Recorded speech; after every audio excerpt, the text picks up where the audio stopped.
மாடி தோட்டத்தில் பூச்செடிகளும் காய்கறி செடிகளும் பழச்செடிகளும் வளர்க்கும்போது நல்ல தரமான மண்கலவையில் நடணும். அதுக்கேற்ற மாதிரி செடிகளுக்கு ஏற்ற மாதிரி தொட்டிகளை தேர்வு செய்யணும்.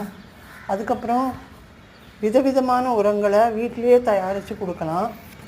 ரீயூஸ், ரெட்யூஸ், ரீசைக்கிள் அப்படிங்கிற மாதிரி கான்செப்டில் நம்ம வீட்டில் இருக்கிற வேஸ்ட்டையே நம்ம ரீசைக்கிள் பண்ணி ரீயூஸ் பண்ணலாம். எந்த உரங்களும் வெளியில் வாங்கணுங்கிறது இல்லை. ஒரே மாதிரி உரங்களை அடிக்கடி கொடுக்காம மாற்றி மாற்றி கொடுத்தா தான் செடிகளுக்கு எல்லா சத்துக்களும் கிடைக்கும். பேலன்ஸ்டாக உரங்கள் தயாரித்து கொடுக்கணும். எல்லா சத்துக்களும் இருக்கணும். Macro nutrients, micro nutrients, secondary nutrients எல்லாமே இருக்கணும். அதே மாதிரி பூச்சி தொல்லை இல்லாமல் இருந்தால் தான் செடிகள் செழிப்பாக இந்த மாதிரி பசுமையாக நல்ல இலைகளோடையும் பூக்களோடையும் நமக்கு கிடைக்கும். பார்க்குறதுக்கும் தோட்டம் ரம்மியமாக இருக்கும்.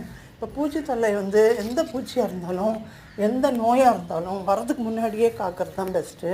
ஸோ நீங்கள் அடிக்கடி வாரத்துக்கு ஒரு தடவை இல்லை 10 நாளைக்கு ஒரு தடவை ஏதாவது ஒரு பூச்சி வெரைட்டியை ஆர்கானிக்காகவே வீட்டிலே தயாரித்து செடிகளுக்கு இலையிலையும் தண்டு பகுதிகளெலாம் அடித்து விட்டுக்கணும்.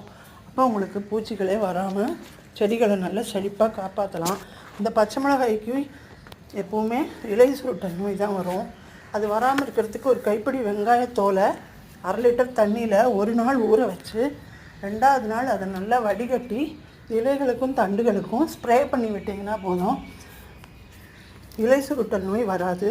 அப்புறம் மண்ணுக்கு மண்புழு உரம் அப்படிலாம் தொழு உரம் கொடுத்தீங்கன்னா இந்த மாதிரி கொத்து கொத்தாக காய்கள் கிடைக்கும். பூக்கள் உதிராமல் நிறைய காய்கள் வரும்.